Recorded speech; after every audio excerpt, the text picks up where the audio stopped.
Do you know during the British times, the British fought more than 100 wars using Indian soldiers. Using Indian soldiers, they fought more than 100 wars in various parts of the world, in China, in Africa, and all kind of places. But in China, they were not able to raise a single garrison of Chinese because they were not willing to sell out to the British the way our people were. So this Breaking India forces, yes, they are nasty people all over the world. I want you to study them, and I'll join you and I'll help you if you take the lead. But I will tell you that none of them will be successful if the Indians had character and national integrity and were not willing to help them. So you should also study the Indians who are joining such people. So now, there were next questions were three of them I can combine. They had to do with NCRT books, the biases in our school texts, how to fight these. Does Infinity Foundation have any efforts to help young children fight them? I did a program on bias in the UPSC exams. I'm planning on a mini series of 3 or 4 episodes on biases in NCRT social sciences, and I have 1 or 2 students helping me. I like people who say, let's do this and I'm willing to help you, rather than saying, you do this.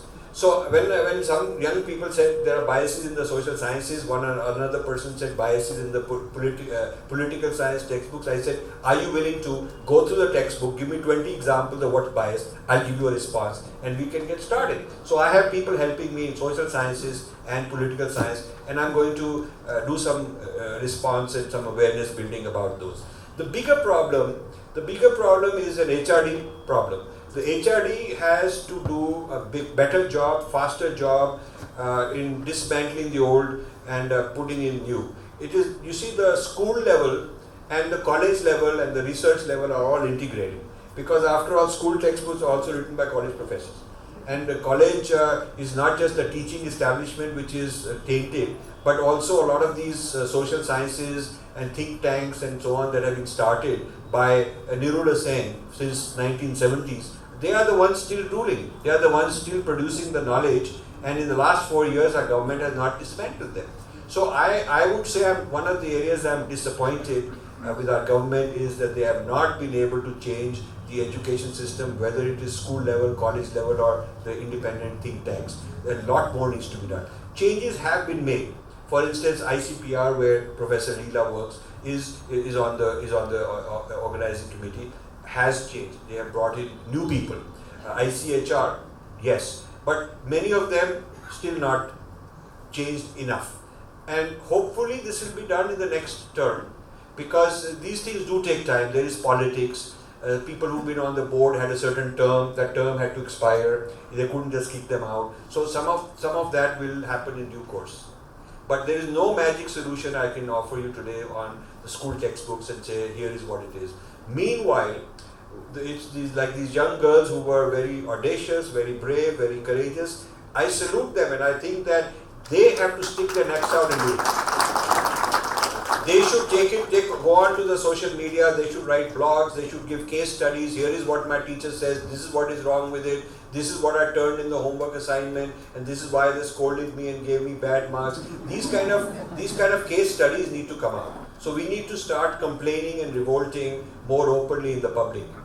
And our students should, like the JNU students start raising hell, why can't the Hindu students also start making noises and complaining? Now then, there is a very nice statement that if I change the narrative in media, I'll be branded as BJP. This is true, but imagine for 25 years what I have faced, okay, and nobody to support me, and also surrounded in a place where I'm a foreigner, I'm a strange guy, and I'm talking about things they don't understand, and I'm very full of criticism and all that. So you have to become a little more resilient. You have to become a Kshatriya. Think of it as an opportunity. Think of it that this is your yagna to put up with all this nonsense, to all the allegations, all the things people will say to you.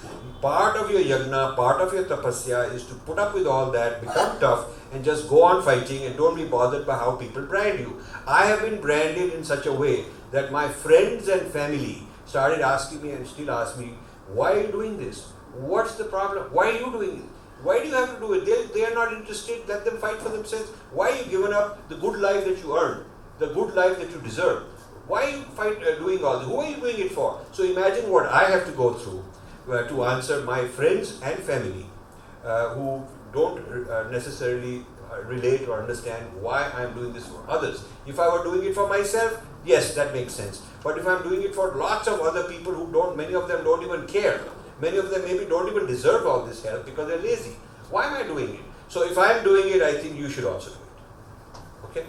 So then the other one is somebody's translated my videos into various languages. Thank you. And hopefully more people will do that. I need help. I mean, I'm doing the best I can. People need to translate. People need to propagate these ideas. People need to have more events, book clubs. This needs to reach further. Then we can all be supporting each other in this way. The next question is, somebody said that there is an allegation that Shastras are not able to provide creativity, but in Kashmir Shaivism, the Shastra is all about creativity. You're absolutely right. The basic metaphysics of the cosmos, the basic structure of the cosmos is creativity.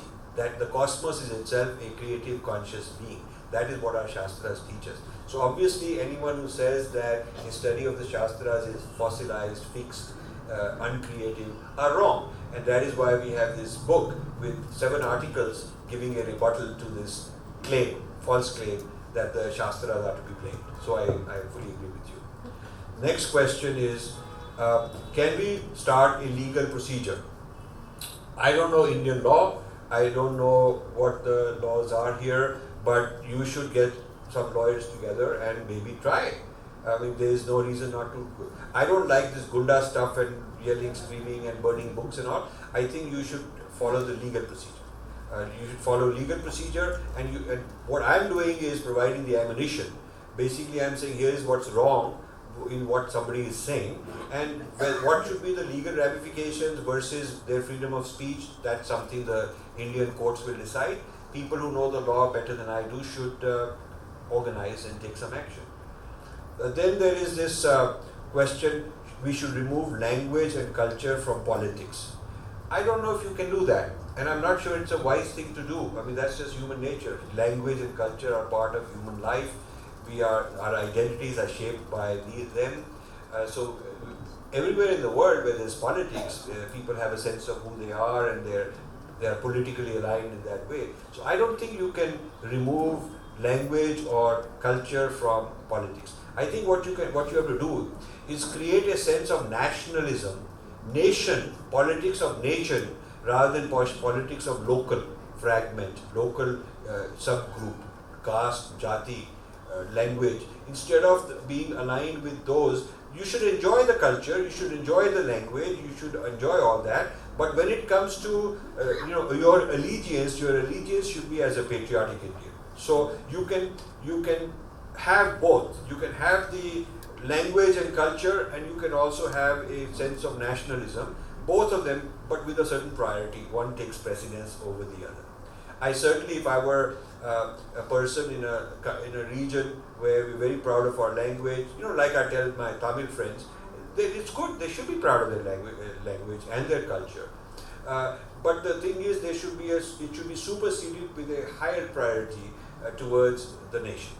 And I don't think there is a contradiction there. The book on Sapiens ignores India. Yes, it does, and it's bad. And the person who's raised this should write a critique on this. He should write a critique on 10 different places in the book where India should have been mentioned but wasn't mentioned. And I've said this but I'm just saying, start with 10, start with 5, and basically make a strong case and write something on it. Join my e-group. I have an e-group where every day we have discussion. We have 7,000 members. Join that and submit your post, and it will be posted and people will discuss it. Somebody will put it up, it will go viral somehow. So if you want our help, the mechanism I have is I have an e-group for discussion purposes. I invite you to join, and then you can put up your rebuttals, responses, critiques. Even the young students who were talking about bias in the school system should write some little articles or make some little video clips and send it to our discussion group, and it'll travel. We can offer you a platform where your views can be voiced and get some mileage. So how to join? You go to Yahoo groups. Okay, if you go to RajeevMalhotra.com or if you go to infinityfoundation.com, there is something called Join the Discussion. And you put in your name and email ID, and then a message will go to the moderator and he'll say yes, and then you'll join the discussion. I would really like all of you to do that, because I can only come so often and we can talk up to a point. But while Kannan is said, okay, only so many minutes, the point is on the e-group we can spend a lot of minutes because Kannan doesn't mind. So just a few more. So, okay, are we strong to take on Western frameworks? We would be strong if we had either our act together, unified way, and we had some think tanks. If the government, this is the job the Culture Ministry should be doing, this is the job the Ministry of External Affairs should be doing. You should watch a YouTube I did in the British Parliament. I don't know how many of you watched that. Okay, good, several of you. So go to my YouTube channel, which is rajeevmalhotra.official, and you will see in the last 2 months, I did a long address in the British Parliament. It was very well received. You should see what I did. After that, the MPs called me for a tea and they said, this is the first time an Indian has talked and addressed it in this way, and this is really the job of the Culture Minister. And I said, okay, thank you for telling me that, but maybe you should write a letter to the Culture Minister, because they're not doing these kind of things. So we could be changing the framework and taking on the West if we had support from the government, from our funding sources, from our industrialists and so forth. Then somebody said Sam Harris and Peterson. Okay, this is interesting. Sam Harris is different than Peterson. They're both taking on postmodernism, but they're taking it on from a different point of view. Sam Harris is a scientist. He's taking it on as a neuroscientist. And Peterson is really, while he's a psychologist, he's taking it on more like a Christian. So postmodernism has made huge inroads in India because of this English honors people. I hope I'm not offending any English honors people, but the English honors people love to study this postmodern theory, and they're taught that this is how you understand culture and whatnot. And postmodernism is a very insidious system. I can't convince you or tell you in a few words, but I think I've written about postmodernism problem in being different. In that book I've written about postmodernism. So Sam Harrison is also against it from a scientist point of view. Peterson is against it from a Christian point of view. I'm against it from a Vedic point of view. So that while we're all against the same doctrine doesn't mean that we necessarily agree with each other. Okay, just 3 or 4 more. So then there is a... Please let them answer. Please let them complete. No, I'm completing. Don't worry, he's just standing to help us. So, then there is a rivalry among our sects. This is a question, which is good. Conflicts among our own people, which makes us vulnerable to outsiders. Now listen, that's a very old problem we have. That's a problem we've had for a very long time. But in the old days, there weren't these very aggressive outsiders until the Islamic invasion. Prior to that, we had the luxury that we can disagree, we can fight, we are disunited because the Himalayan mountains in the north and the ocean in the south protect us. Nowadays those things don't count. Okay, so nowadays we have to be careful. So the question you are asking is actually a very important question: how to manage our diversity without letting this diversity turn into fragmentation and breaking India forces. We do not want to homogenize, because then we lose our selfhood of who we are, which is our beauty is in this large diversity.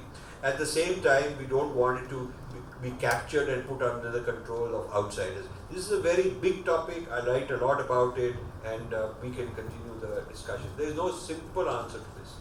Okay, I'm on the last page of my question. So this way you keep him happy,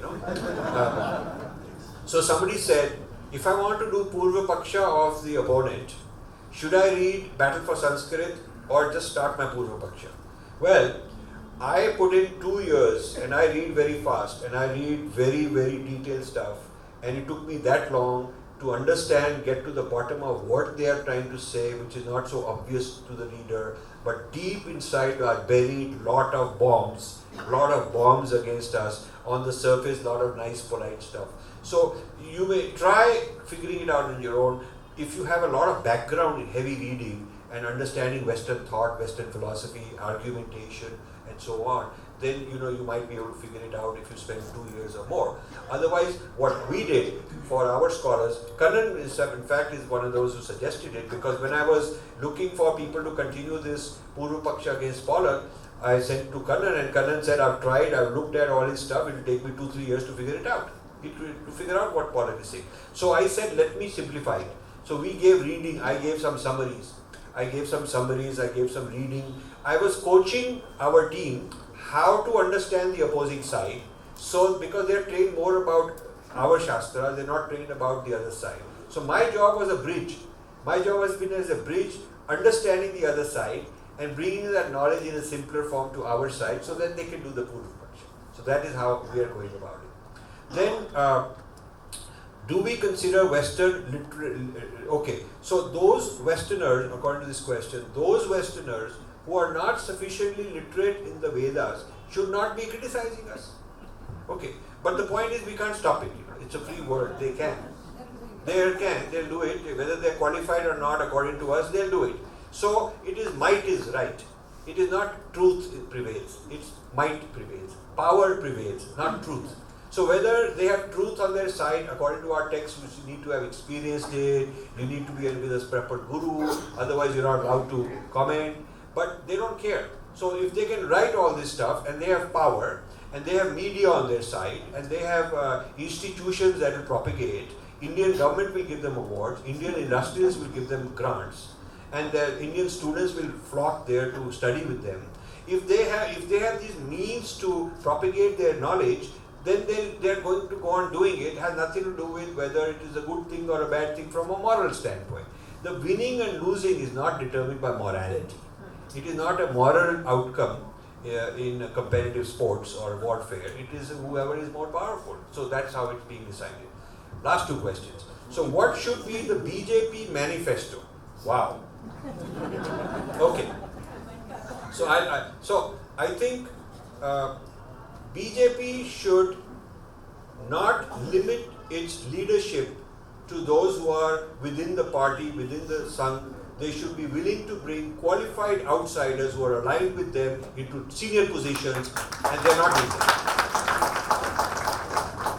They should bring in qualified outsiders as top advisors. If they don't want to appoint them in other positions, that's understandable, but certainly as top advisors on a civilizational discourse. What should be the civilizational discourse? What are the challenges? And this civilizational discourse should either be a major ministry, maybe it could take over what the culture ministry is doing. So they're not just doing some song and dance and pop music here and there, pop culture, but something more serious. Or it should be something that goes across ministries and goes straight into the Prime Minister's office and gives him advice on civilizational matters, civilizational threats, civilizational opportunities. This area of governance needs to be given prominence, and right now it has been ignored. I would put that one item on their manifesto, and underneath that I have written proposals to them, I have got PowerPoint presentations to them, I have written quite a lot on what the government ought to be doing, which it has not been doing so far. So if there is somebody from there interested, I'm more than happy to go again. I had a nice meeting with the PM earlier this year. He was so impressed and said this should be shown to the culture people, ministry, this, that. Some of them came. I was given 2.5 hours. We had a nice long talk. Everybody said, yeah. We had some samosas and chai. We went. Nothing happened. So to turn it into a manifesto would be a good idea. Finally, somebody says that this company offers matching funds for certain charities. Is it a good or a bad thing? You have to do the due diligence on those charities, and you have to do it. I don't know all the charities, so I can't do it. Thank you very much. I think he says time is up. Thank you, Rajeev. It was a very brilliant session. Dear friends, please sit down, be patient for just a few more minutes. We have the crowning mark of our function today as the address by our Honorable Chair, Justice Sri M. Venkatachaliah, one of the finest intellectuals of our country and a most brilliant